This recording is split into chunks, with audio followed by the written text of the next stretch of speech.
फक्त तुम्हाला सांगायचं एवढं तात्पर्य आहे एक्सपिरियन्स थ्रू, की जेव्हा पण जीडी सुरू होईल घाबरू नका, लाजू नका. घाबरणारे आणि लाजणारे IAS IPS होतील का?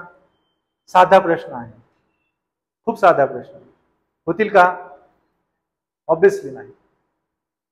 तुमचा स्टाफच हजारो लोकांचा असतो. तुम्ही म्हणलं नाही नाही ऑफिसमध्ये नका येऊ, मला लाज वाटते.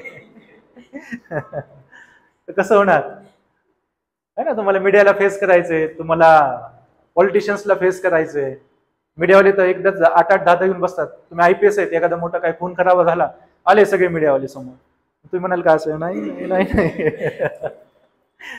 ऍक्च्युली तुम्हाला ट्रेनिंगमध्ये खूप चांगल्या पद्धतीने ट्रेन केलं जातं. तुमची पूर्ण भीती, नाही का, लाजणं वगैरे, शरमणं वगैरे असतं ना, ते काढून टाकलं जातं. पण त्याच्या आधी जर आपण ट्रेन असू तर किती मजबूत बनू, तर त्याच्यावरती डिपेंड नका राहू. ओरिजिनली तसे बना. कॅरेक्टर बनवायचं ना आपल्याला. कॅरेक्टर बनवणं खूप लाईफ निघून जाते ते बनवण्यामध्ये. तुम्हाला ते मजबूत कॅरेक्टर बनवायचं तुमच्यामध्ये. हे जे नॉलेज आहे हे फक्त टाइमपाससाठी नाही किंवा फक्त एक्झामसाठी नाही, हे आपल्याला समजण्यासाठी. हे जेव्हा तुम्हाला समजेल तेव्हा तुम्ही खरे UPSCचे कॅन्डिडेट आहेत. आपण जे काही सोलर सिस्टम बघतोय, पॉलिटिकल सायन्स बघतोय, हिस्ट्री पाहतोय, इकॉनॉमी पाहतोय, GDP GNP, महागाई, तर दुसऱ्या लेक्चरमध्ये डायरेक्ट इकोलॉजिकल निश. किती जर्नी आहे तुमची ही? फक्त फॅक्च्युअल डेटा पार्ट करण्यासाठी किंवा एक्झामिनेशन पास करण्यासाठी नाहीये. या मोस्ट ऑफ द अशा गोष्टी आहेत ज्या आपल्याला आतापर्यंत माहिती नव्हत्या. इंडस व्हॅली सिव्हिलायझेशनचा अभ्यास केल्यानंतर कळतं की आपण किती गौरवशाली इतिहास आपल्याला लागलेला आहे. काटकोनात काटणारे रस्ते, बाजूला नाल्या. घरामध्ये जर तुम्ही बघितलं तर तुम्हाला त्या मेन डोअर मधून दिसणार पण नाही की घरामध्ये कोण आहे आणि काय करतंय. विचार करा. एकावर एक मजला असणारे घर, महास्नानगृह, ग्रेट बाथटब, 2500 वर्षापूर्वी, इसवी पूर्व 2500 वर्षापूर्वी. विचार करा ना, ते लोक काय असतील, त्यांना नसेल ब्रेन. पण आपला अभ्यास केल्यानंतर कळालं की नाही की आपण कसे घडलो. तिथपासून ते मग ब्रिटिश येण्यापर्यंत, आपले फाईट करण्यापर्यंत, तर गेल्या मोमेंट पर्यंत आपला इतिहास. पूर्ण जगामध्ये मान्सून आपल्या भारतावरती पडतो. आता मान्सून चालू आहे की नाही, मजा घेतो की नाही पावसाची? का? पाण्याचे थेंब आहेत ना, हे कुठून आलेले आहेत? ऑस्ट्रेलियावरून वारे आलेले आहेत. हे इंडियन जे ओशन आहे तिथून उचललेले वेपर आहे जे आपल्या अंगावरती पडते. आता किती मोठं सायन्स आहे हे. आणि फक्त भारतावरती 3 ऋतू आहेत, 3 सीझन आहेत. उत्तर मिळतं. सोलर सिस्टम, आपण दिवस रात्र तारे बघतो, चंद्र आणि चांदण्या, है ना? पण आता आपल्याला कळतं की ते चांदण्या नाही, ते स्वतः काय, एक स्टार आहेत. त्यांची सोलर सिस्टम आहे. त्याच्यापैकी बरेचसे स्टार आता गेले. कारण की मी आपले आजोबाचे आजोबा एकच तारा बघत आलेले, तो तिथेच दिसतो. कारण की तो प्रकाश करोडो वर्षांपूर्वी सोडलेला आहे. तो आणखी करोडो वर्ष दिसणार. होऊ शकतं की तो तारा कधीच संपला असेल. आता आपल्या सूर्यानं सोडलेला प्रकाश जातोय की नाही? आता आपला सूर्य संपून जाईल, पण तो प्रकाश जातच राहील. आणखी कुठेतरी आपल्यासारखे असे असतील UPSC MPSC करणारे एखाद्या दुसऱ्या प्लॅनवर, ते बघतील आले हा तो तारा. तो पण आधी म्हणतील की चांदणी आहे. ते अभ्यास केला की त्यांनाही कळेल की तो एक तारा आहे. म्हणजे आपले उलगडता येत की नाही कॅरेक्टर बनणं, ते असं आहे की आपल्याला सगळंच कळतं की म्हणजे विश्व कसं बनलं, आतापर्यंत आपला कसा प्रवास. 460 कोटी वर्षापूर्वी सोलर सिस्टम एका डिस्क पासून बनली आहे. आणि डिस्क कशी होती? क्लाउडची डिस्क. 99.8% सूर्य आणि बाकीच्या याच्यामध्ये आपण आहेत. आणि तरीही एवढ्या छोट्या प्लॅनेटवरती असून सुद्धा आपण एवढा अभ्यास करतोय. आजच आपण किती गोष्टी बघितल्या. वूड क्लाउड किती मोठं दिसलं आपल्याला. म्हणजे आपण स्टडी करतोय की नाही? व्हॉयेजर पाठवलं की नाही आपण सोलर सिस्टमच्या बाहेर? न्यू हॉरायझन सोलर सिस्टमच्या बाहेर पाठवलं आपण, शक्य करून दाखवलंय. म्हणजे सगळे प्लॅनेट मिळून ज्युपिटर बनवू शकत नाहीत. आणि ज्युपिटर आणि सगळे प्लॅनेट 0.20% आहेत ऍज कम्पेअर टू सन. आणि त्याच्यामध्ये आपण एक डॉट, आणि त्या डॉटवरती पण आपण सूक्ष्मजीवासारखे आहेत. आणि आपण आपल्या सोलर सिस्टमच्या बाहेर यान पाठवतोय. तर विचार करा आपले लिमिट काय आहे, मेंदूची लिमिट काय आहे. आणि आपण याचा यूज काय करतोय? PUBG, इंस्टाग्राम, 2-2, 4-4 तास. पण आता जर तुम्ही UPSC MPSC लागले तर आता तुम्हाला कळत असेल की वेळ किती महत्वाची. हो ना, स्वाईप करताना जातो ना FB ला, इंस्टाग्रामला, 4 तास कुठे गेले सुद्धा समजत नाही आपल्याला. स्वाईप करताना एवढं त्याच्यामध्ये आहे. पण आपण तिथल्या तिथेच राहतो. तर MPSC UPSCचा अभ्यास फक्त पोस्ट मिळवण्यासाठी नाही, तर एक मजबूत कॅरेक्टर बनवण्यासाठी केला पाहिजे. इकॉनॉमी मधून तुम्हाला किती गोष्टी समजतात. आता पैशांची छपाई अनलिमिटेड का नाहीत करत? पैशांना व्हॅल्यू राहणार नाही.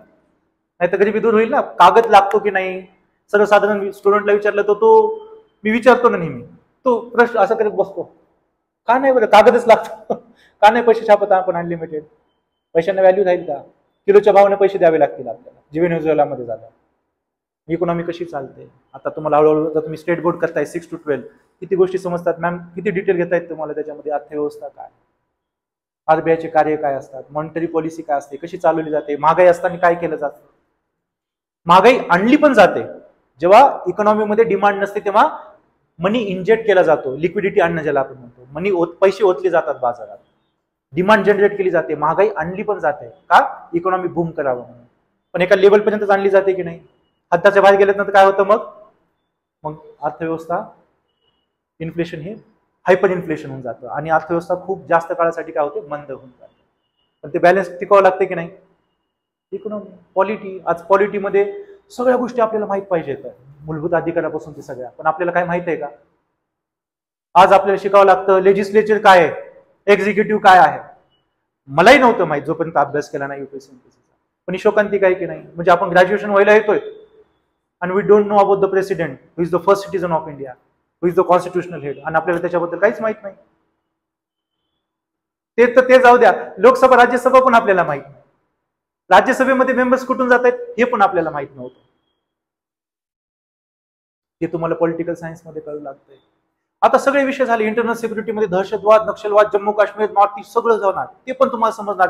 नॉर्थ ईस्ट मध्ये काय चालू आहे, कोण आहे कुकी, कोण आहे माहिती, का भांडणं करतायत. आपण एक्झाम मध्ये न्यूजपेपरमध्ये नेहमी ऐकतो ना कुकी माहितीचे चालू आहे, नागाचे चालू आहे, पण तुम्हाला ते एकदम बेसिक पासून कळतं इंटरनल सिक्युरिटी, एकदम रूट्स पासून, कधीपासून सुरू झालं, माहिती राजा कोण होता, का त्यानं बोलवलं, कसे व्हॅलीमध्ये कोण राहतं, वरती कोण राहतंय, का त्यांच्यामध्ये भांडणे, कोणाला एसटीचा दर्जा आहे, छोट्या छोट्या छोट्या गोष्टी तुम्हाला कळू लागतात. जम्मू काश्मीर हरिसिंग माहित असतो, त्याच्या आधी गुलाब सिंग पर्यंत जावं लागतं, तिथून वापस यावं लागतं, मग जम्मू काश्मीर कळतं आतापर्यंतचा.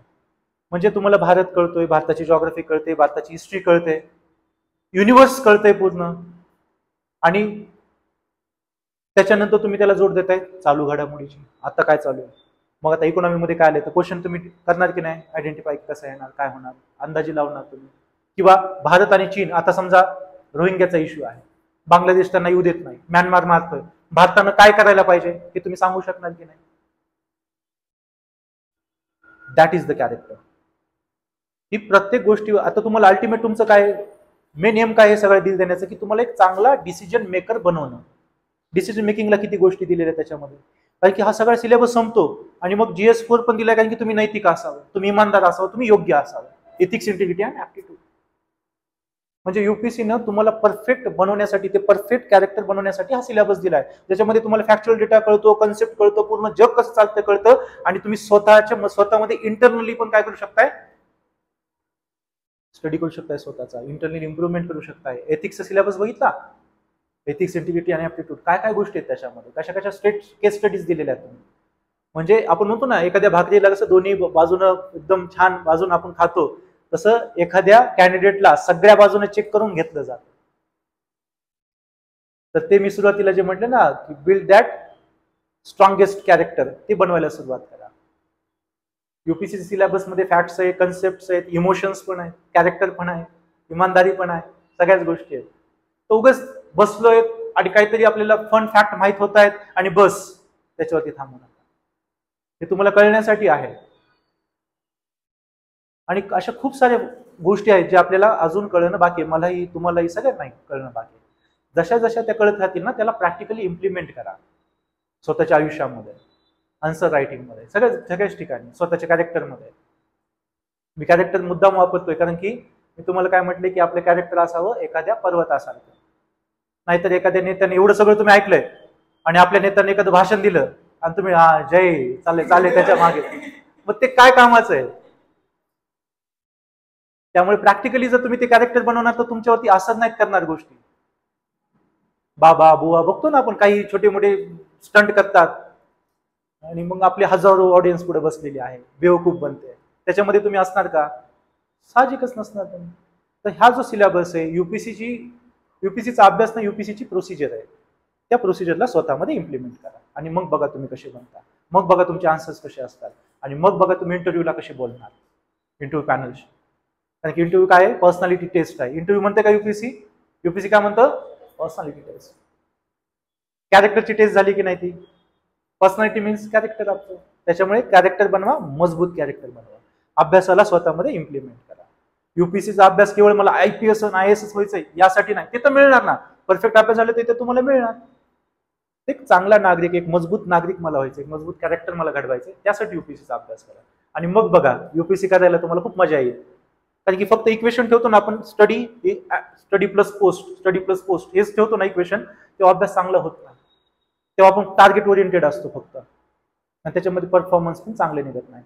परफेक्ट मजबूत होण्यासाठी युपीएससीचा अभ्यास करा आणि मग बघा तुमची तयारी. ओके, तर तुम्हाला एवढा सगळा अभ्यास करते, खुलून बोलता आलं पाहिजे, खुलून मत देता आलं पाहिजे आणि ऑप्टिमिस्टिक मत देता आलं पाहिजे, झुकणारं नको एखाद्या साईडला. कारण की तुम्ही अधिकारी बनणार आहेत तर सगळ्यांचे अधिकारी बनणार आहेत. ठीक आहे, थांबायचं मग, काय विचारायचं कोणाला?